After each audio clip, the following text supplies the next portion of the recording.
Hey everybody, I'm your host Cal, and I'm sick. But it's alright because I'm taking this opportunity to get a new video going for you guys. I'm just going to talk to you guys about shading. As a reminder, all art shown in this video is drawn and owned by me, not to be used by anyone else without my permission. I'm not kidding, guys. Using someone else's art without their permission is art theft. Art theft isn't cool. Shading is an add-on technique that you can use to add a little bit more pizzazz to an existing picture. Say your character needs a shadow, maybe a little bit of texture here and there on a uniform or something. Or say that you want to build a cave wall that looks pretty realistic. These are some of the common uses of shading. For shading, I usually use my Marvula Pen Technical Drawing Pen. Because of its 0.03 tip, I get the finest lines, which is good for shading. When it comes to shading, you want thin lines. Thick lines are good for lining, not so much for shading. I'll start out by showing you guys a couple of shading techniques. The first shading technique I'll show you is called the hatching technique, also known as one-line shading.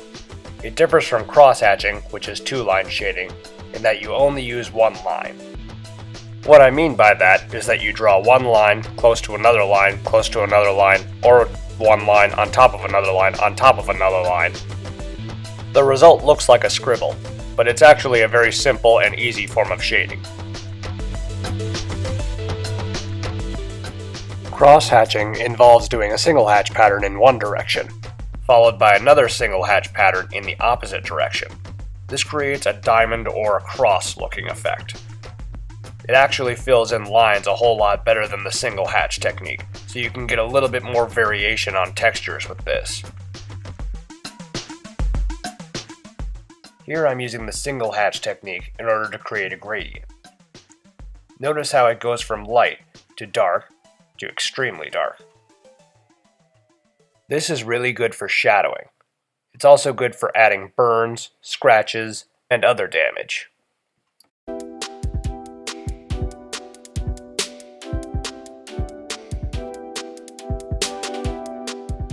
Let's take a look at this picture.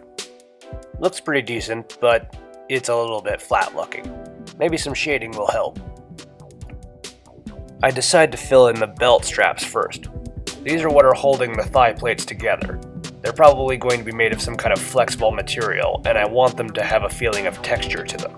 So I use the cross-hatching technique to generate that texture.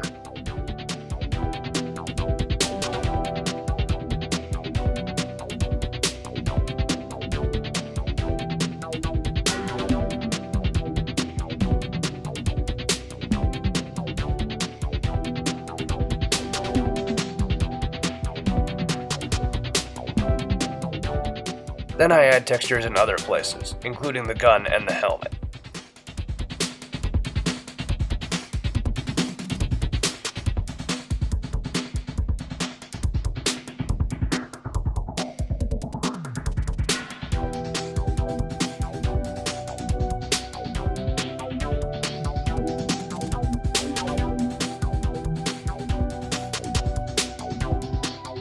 Here, you see me using the single line hatch technique. I use it to create a weathered look to this structure. I also use the cross-hatching technique down below on the door frame in order to create shadows. Blending the two techniques together creates an interesting look to the environment. It gives off the impression that the structure has been poorly maintained, has stood for a long time, or has been abandoned.